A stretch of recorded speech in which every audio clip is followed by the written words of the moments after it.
Bien-aimés, nous sommes à l'heure de l'enseignement de la parole de Dieu. Nous allons prier. Seigneur, te disons merci pour la grâce que tu nous as donnée d'être à cette heure-ci pour passer un peu de temps dans ta parole. Je prie que tu nous illumines au nom de Jésus. Que ton esprit prenne contrôle de ce moment. Touche le cœur de tous les auditeurs, mais de tous ceux qui vont écouter, de tous ceux qui vont suivre ce message. Et que l'objectif que tu as en donnant ce message soit atteint dans chaque vie au nom de Jésus.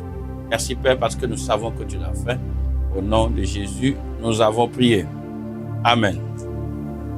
Le thème de notre enseignement de ce jour est intitulé « La nouvelle naissance en Christ ». La nouvelle naissance en Christ. Nous allons prendre notre texte dans Jean chapitre 3, du verset 1 jusqu'au verset 17. Jean chapitre 3, du verset 1 jusqu'au verset 17.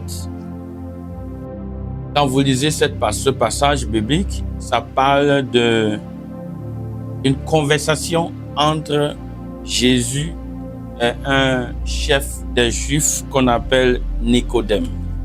Nous allons le lire ensemble.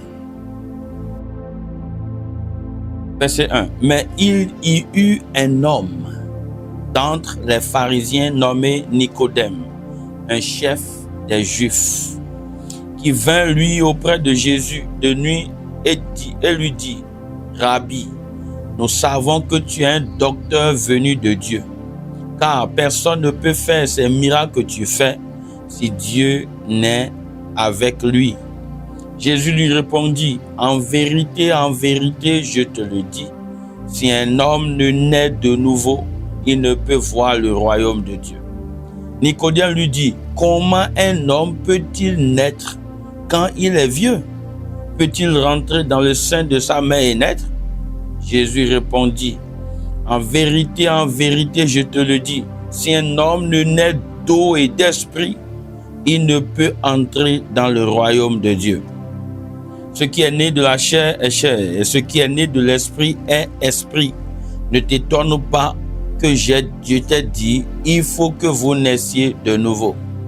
Le vent souffle où il veut, et tu en entends le bruit, mais tu ne sais d'où il vient ni où il va. Il en est ainsi de tout homme qui est né de l'esprit. Nicodème lui dit, comment cela peut-il se faire? Jésus répondit, tu es docteur d'Israël et tu ne sais pas ces choses. En vérité, je te le dis, nous disons ce que nous savons et nous rendons témoignage de ce que nous avons vu et vous ne recevez pas notre témoignage. Si vous ne croyez pas quand je vous ai parlé des choses terrestres, comment croirez-vous quand je vous parlerai des choses célestes? Personne n'est monté au ciel, si ce n'est celui qui est descendu du ciel, le Fils de l'homme qui est dans le ciel. Et comme Moïse éleva le serpent dans le désert, il faut de même que le Fils de l'homme soit élevé, afin que quiconque croit en lui ait la vie éternelle. Car Dieu a tant aimé le monde qu'il a donné son Fils unique, afin que quiconque croit en lui ne périsse point, mais qu'il ait la vie éternelle. Dieu, en effet, n'a pas envoyé son Fils dans le monde pour qu'il juge le monde, mais pour que le monde soit sauvé par lui. Donc, ça, c'est la conversation, une partie de la conversation que Jésus a eue avec Nicodème. Jésus, après son premier miracle qu'il a effectué à Cana, aux noces de Cana, il est parti après à Capernaum. Et de là, il est parti à Jérusalem. Et à Jérusalem, il a fait plusieurs miracles qui ont étonné beaucoup de personnes, y compris la population et les dirigeants même des Juifs en ce temps. Regardez, Jean chapitre 2, le verset 23. Jean 2, 23 dit, « Pendant que Jésus était à Jérusalem, à la fête de Pâques, plusieurs crurent en son nom, voyant les miracles qu'il faisait. » Ouais. Il a fait beaucoup de miracles, plusieurs miracles, quand il était venu à Jérusalem. Et ces miracles ont étonné les dirigeants, ont étonné le peuple. Vous voyez, le verset 24 dit, mais Jésus ne se fiait point à eux, Verset 23 dit, plusieurs crurent en lui. Donc beaucoup étaient étonnés et ils ont cru en Jésus, mais les dirigeants également étaient étonnés. C'est ça qui a amené Nicodème à venir poser une question à Jésus. Il a venu s'entretenir avec Jésus plutôt. Il lui a dit, vraiment, nous savons que tu viens de Dieu. Sinon, les choses que tu fais, si Dieu n'était pas avec toi, tu ne peux pas le faire. Alors Jésus lui répondit, en vérité, je te le dis, si un homme ne naît de nouveau, il ne peut voir le royaume de Dieu. Nicodème était concentré sur Jésus, mais quand Jésus lui voulait lui répondre, Jésus a détourné son attention de lui, premièrement, pour l'amener vers le genre humain, pour l'amener vers les hommes, femmes, hommes, jeunes. Elle lui dit une vérité. Il a dit plusieurs choses. Dans ce que Jésus a dit, on peut relever plusieurs choses. Il a dit que Jésus vient de Dieu. Jésus vient de lui dire, oui, je viens de Dieu. Et ce Dieu dont tu parles a un royaume. C'est un roi. Dieu dont tu parles, de qui je viens, est un roi. Il a un royaume et il veut que les hommes entrent dans ce royaume. Il veut que les hommes perçoivent, voient ce royaume. Mais la condition pour voir ce royaume, la condition pour percevoir ce royaume, la condition pour entrer dans ce royaume, c'est de naître de nouveau. Et Nicodème était confus. Il dit, mais attends Jésus, naître de nouveau. Est-ce qu'un homme, moi je suis vieux, est-ce que c'est possible qu'un homme peut encore entrer dans le ventre de sa mère, naître encore? Il s'est concentré sur la naissance physique. Et là, Jésus va révéler que en dehors de la naissance physique que tout homme veut dans ce monde subit, il y a ce qu'on appelle la naissance spirituelle. Et de ça, Jésus parlait de la naissance de l'esprit, la nouvelle naissance. Et ça, Jésus va dire après, dans le verset 5, il dit, Jésus répondit, en vérité, je te le dis, si un homme ne naît d'eau et d'esprit, il ne peut entrer dans le royaume de Dieu. Verset 6 pour bien comprendre. Il dit, ce qui est né de la chair est chair, et ce qui est né de l'esprit est esprit. Donc Jésus va révéler ici qu'il y a deux types de naissance. Il y a la naissance de la chair. Donc un homme et une femme se mettent ensemble. La femme conçoit, va porter la grossesse pendant 9 mois et va donner naissance à un bébé, à un enfant.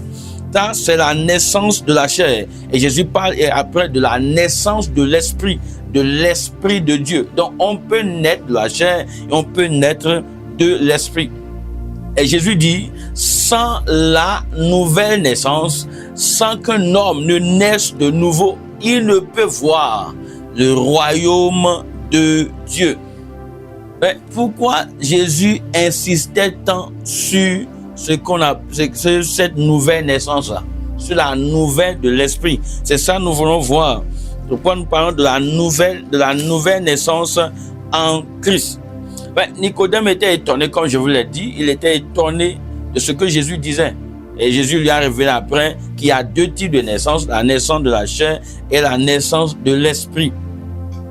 Quand on parle de la naissance de l'esprit, c'est une œuvre de l'esprit de Dieu, qui va régénérer, il va recréer l'esprit humain et lui donne une nouvelle vie. Jésus va continuer pour dire, le verset 7 dit, le verset 14 dit ceci, et comme Moïse éleva le serpent dans le désert, il faut de même que le Fils de l'homme soit élevé, afin que quiconque croit en lui ait la vie éternelle. Car Dieu a tant aimé le monde qu'il a donné son Fils unique, afin que quiconque croit en lui ne périsse point, mais qu'il ait la vie éternelle. Donc, c'est cette vie-là qui vient du royaume de Dieu, que l'Esprit de Dieu communique après à l'esprit humain.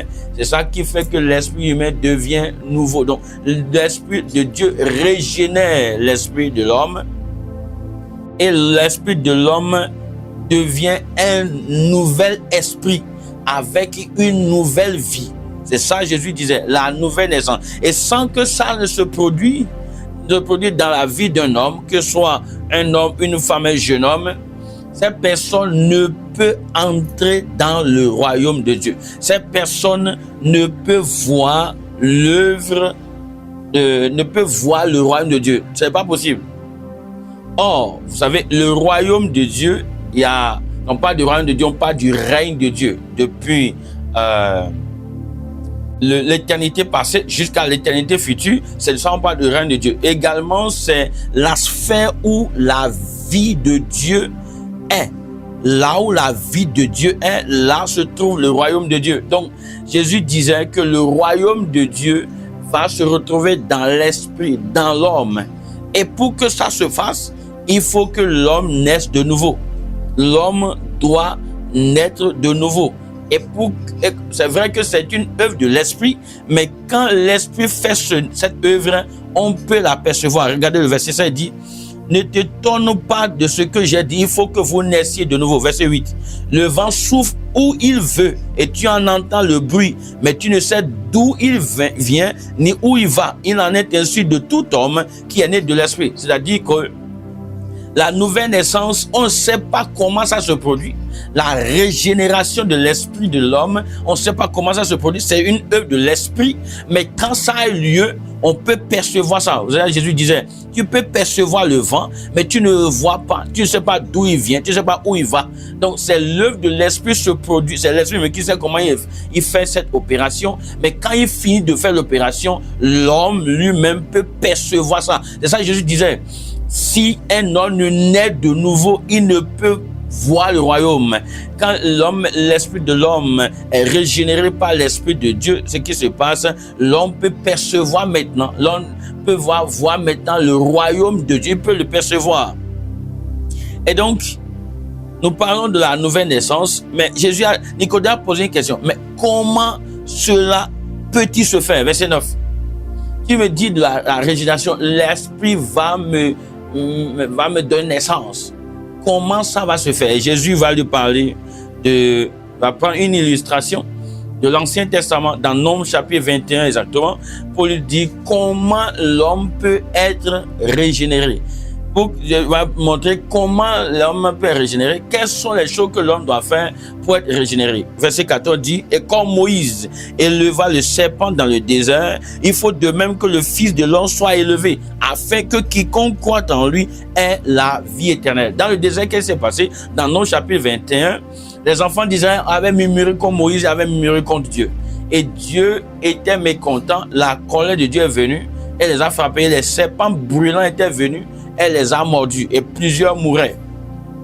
Quand ils ont commencé par mourir, ils ont reconnu leur faute et ils sont venus à Moïse, ils ont plaidé, demandé pardon. Prie Dieu pour nous. Et qu'est-ce que Moïse est parti à Dieu, Dieu a dit, bon, ce qu'il va faire, fais un serpent d'airain et mets ça sur une perche et mets ça sur une montagne là-bas. Quiconque sera mordu par les serpents brûlants et regardera ce serpent brûlant sera guéri. Jésus a pris cette illustration pour dire c'est exactement ce que l'homme va faire s'il veut être né de nouveau. Qu'est-ce que je disais? Ouais, les enfants d'Israël, ils se sont repentis, ils ont reconnu leur péché, ils ont reconnu leur faute, ils ont reconnu leurs erreurs et ils sont venus maintenant, ils ont confessé et ils étaient prêts à ne plus recommencer.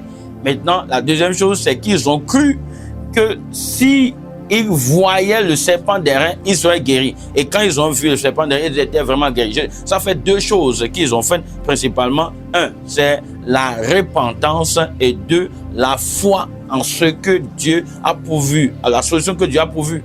Et Jésus dit, il faut de même que c'est la même chose que tout homme désirant voir le royaume, désirant entrer dans le royaume de Dieu, doit faire. Première chose, la repentance. Vous savez, les hommes sont nés pécheurs. Après la chute d'Adam et de Ève, tout homme qui naît dans ce monde naît pécheur. Est né pécheur. Et quand on dit pécheur, ça veut dire que la personne est coupable. Il y a la culpabilité du péché dans le cœur, séparé de Dieu, parce que Dieu, il n'y a pas de péché en lui. Dieu, il est saint. Son royaume est saint. Il n'y a pas de péché dans le royaume de Dieu. Et du coup, ceux qui sont pécheurs sont mis de l'autre côté. Ceux qui commettent le péché n'ont pas de relation avec Dieu. Maintenant, pour que revienne, la première chose, c'est de se repentir. La repentance, quel que soit ton statut, tu peux être président, tu peux être ministre, tu peux être cultivateur, tu peux être élève, tu peux être qui que tu sois. La première chose à faire pour pouvoir naître de nouveau, c'est la repentance. Tu dois te répandre de ta péché. Tu dois reconnaître que tu as mal agi contre Dieu. Tu dois te repentir et savoir que tu dois reconnaître que tu as péché, que tu as posé des actes, tu as désobéi, tu as brisé les commandements de Dieu. Deuxièmement, tu dois prendre la décision de ne plus recommencer avec ces péchés-là. Ça s'appelle la repentance. Un changement de mentalité, un changement de direction de vie. Et la deuxième chose, c'est quoi? Ça, Jésus dit. Il dit, afin que quiconque croit en lui ne ait la vie éternelle. Parce que Jésus, pourquoi on doit croire en lui? Jésus est, normalement, le pécheur doit subir le jugement. Le châtiment divin devait venir sur le pécheur. Et le pécheur devait mourir. Ouais, tous les hommes sont pécheurs, alors personne n'est qualifié et personne n'a la capacité de mourir à la place de l'autre pour pouvoir lui donner le salut. Et donc, il faut une substitution. Il faut que quelqu'un vienne payer le prix. Et c'est ce que Jésus est venu faire. Il est mort à la croix. On l'a crucifié. Pas parce qu'il a fait quelque chose de mauvais. À cause de nos péchés, à cause de tes péchés, à cause des péchés des hommes. Et Jésus a pris ça, il a payé le prix. Et désormais, le salut est disponible.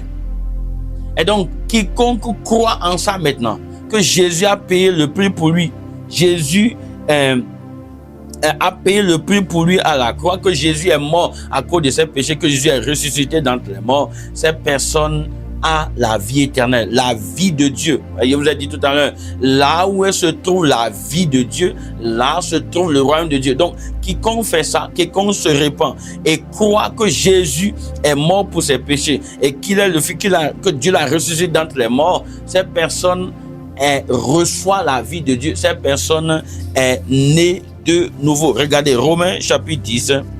Romains chapitre 10. Romains chapitre 10, le verset 9. Romains 10, 9. Voici ce que la Bible nous dit dans Romains chapitre 10, verset 9. Si tu confesses de ta bouche le Seigneur Jésus, et si tu crois dans ton cœur que Dieu l'a ressuscité des morts, tu seras sauvé. Car c'est en croyant du cœur qu'on parvient à la justice, et c'est en confessant de la bouche qu'on parvient au salut, selon ce que dit l'Écriture. Quiconque croit en lui ne sera point confus. Donc, c'est la foi. Tu crois que Jésus est mort. Effectivement, il est mort pour nos péchés. Il a pris nos infirmités, il a pris nos péchés. Le châtiment qui nous donne la paix est tombé sur lui. La honte que nous devons subir est tombée sur la mort qui devait nous donner est tombée sur lui. Et maintenant, Jésus a pris notre place. Il a payé le prix, il est revenu la vie. Désormais, qu'est-ce qu'il reste? C'est de nous repentir et de l'accepter comme notre Seigneur Sauveur. Croire qu'il est mort pour tes péchés, qu'il est ressuscité, Dieu l'a ressuscité d'entre les morts. Et si tu le fais, tu le confères comme Seigneur, ainsi la nouvelle naissance devient pour toi. C'est ce que Jésus a expliqué. Parce que si la nouvelle naissance ne prend pas place, ce n'est pas possible que la personne entre dans le royaume de Dieu. Dès que ces deux actes sont posés, la repentance par le pécheur et la foi dans l'œuvre que Christ a accomplie à la croix, cette personne est déclarée née de nouveau.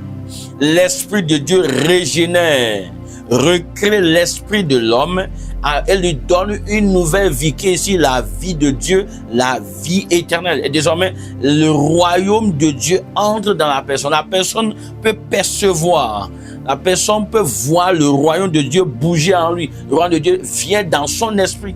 C'est pour ça que Jésus disait, si l'homme ne naît de nouveau, il ne peut voir le royaume. C'est pourquoi c'est très important. Très important parce que Dieu, c'est son royaume, c'est ceux qui appartiennent à son royaume qui sont importants pour lui. Et c'est ceux-là, quand il va venir, qu'il va prendre pour les amener aussi. Parce que Jésus reviendra encore une deuxième fois. Et c'est seulement ceux qui appartiennent à son royaume qui va enlever, qui va prendre pour les amener avec lui dans la nouvelle Jérusalem. Et du coup, sans la nouvelle naissance, personne ne peut voir Dieu si Jésus revenait. Ouais, Nicodème, regardez bien sa position. La Bible dit c'est un chef des Juifs. Donc socialement, il est très élevé. Deuxièmement, Jésus l'a appelé un docteur des Juifs. C'est-à-dire qu'il connaît en termes de connaissance de la parole de Dieu, des 5 livres de Moïse, il connaissait ça. Même les prophètes, ils connaissaient beaucoup de choses. C'est un érudit. Il a une grande connaissance. Et donc, il a une grande position. Il connaît. Mais malgré ça, il n'était pas né de nouveau. Et si il n'est pas né de nouveau, il ne peut pas voir le royaume. Vous voyez?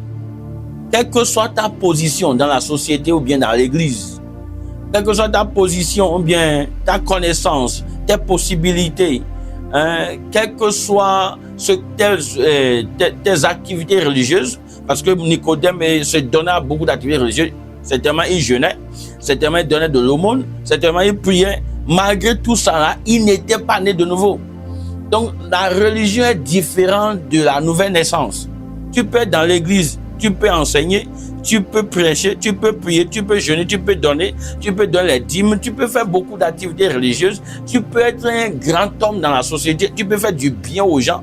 Mais si tu n'es pas né de nouveau, tu ne peux pas entrer dans le royaume.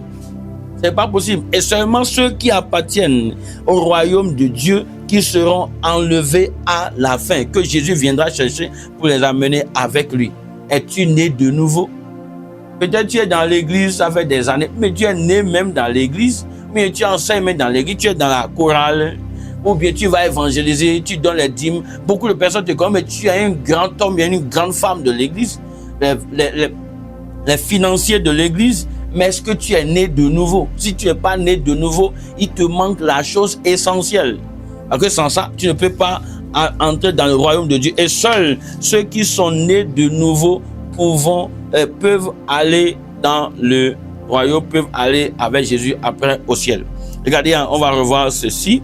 Jean 3, verset 8. Jean 3, le verset 8. La Bible dit, le vent souffle où il veut et tu en entends le bruit, mais tu ne sais d'où il vient ni où va. Il en est ainsi de tout homme qui est né de l'esprit. Je vous l'ai dit, Jésus disait ici que l'opération de la nouvelle naissance, c'est une opération de l'esprit de Dieu. Tu ne sais pas comment ça se passe. Tu ne sais pas comment ça se passe au point où l'esprit de l'homme est recréé. Mais quand ça finit, quand l'opération a eu lieu, l'homme peut percevoir ça. Il dit, tu en entends, ça une perception. Tu peux percevoir cette œuvre.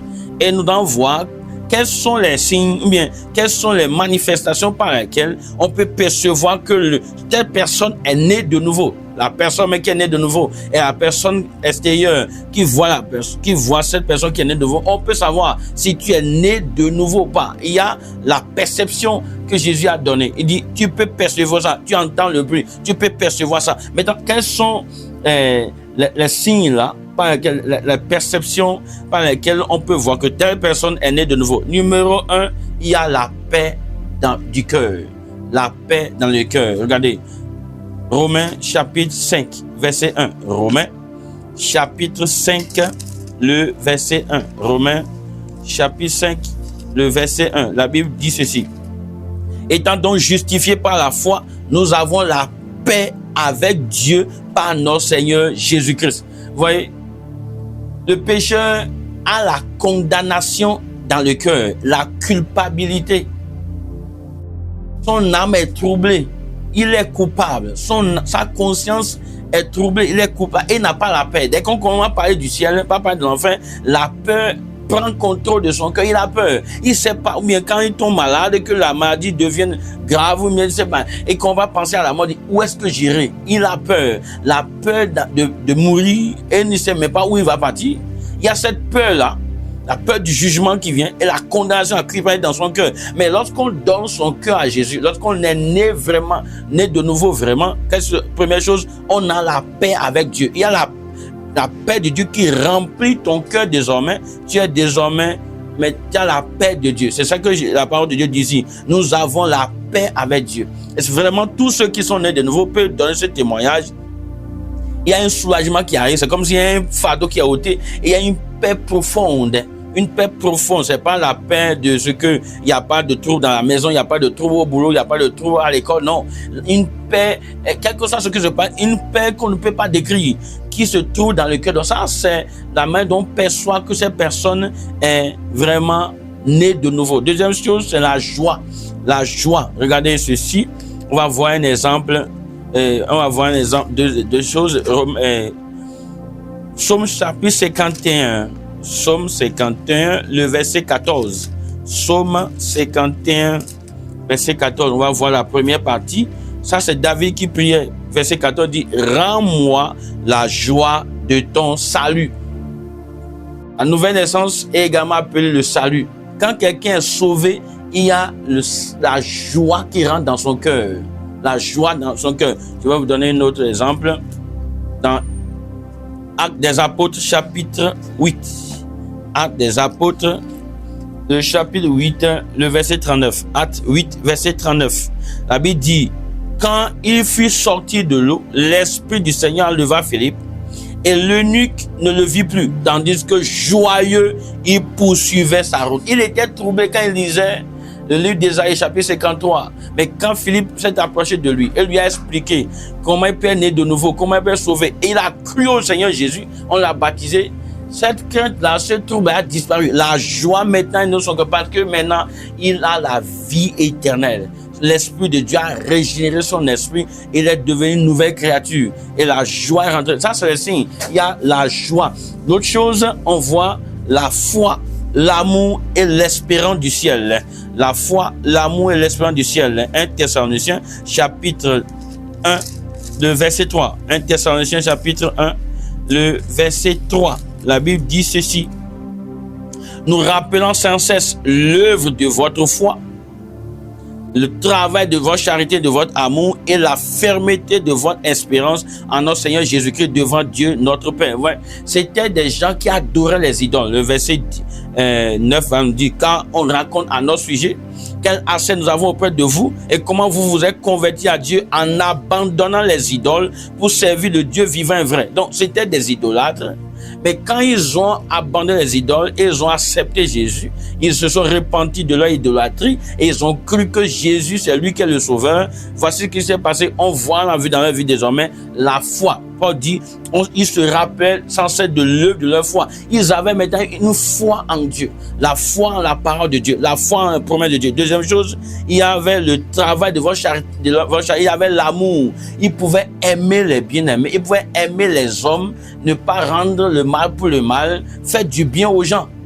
Il y a cet amour qui a commencé dans le cœur. Ça, c'est la preuve que quelqu'un vraiment est né de nouveau. Troisièmement, la fermeté de votre espérance en notre Seigneur Jésus-Christ. Ils avaient l'espérance d'aller au ciel. L'espérance d'aller au ciel. Le verset 10 dit, et pour attendre des cieux son Fils, qu'il a ressuscité des morts, Jésus, qui nous délivre de la colère à venir. Ils avaient l'espérance du retour de Jésus.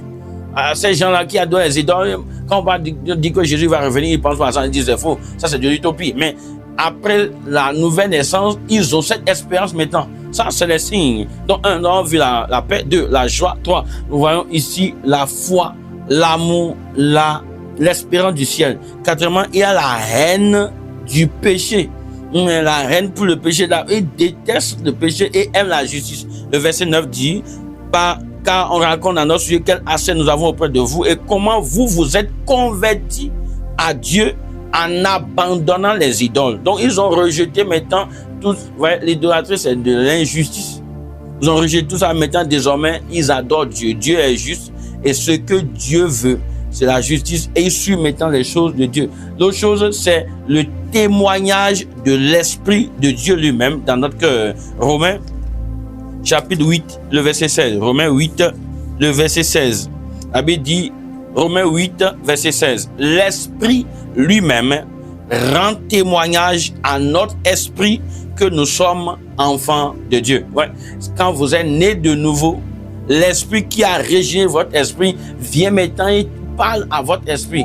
Et tu as une conviction dans ton cœur que désormais, tu es enfant de Dieu. C'est pas ceux qui professent, moi je suis enfant de Dieu, moi je suis enfant de Dieu. Non, non, non.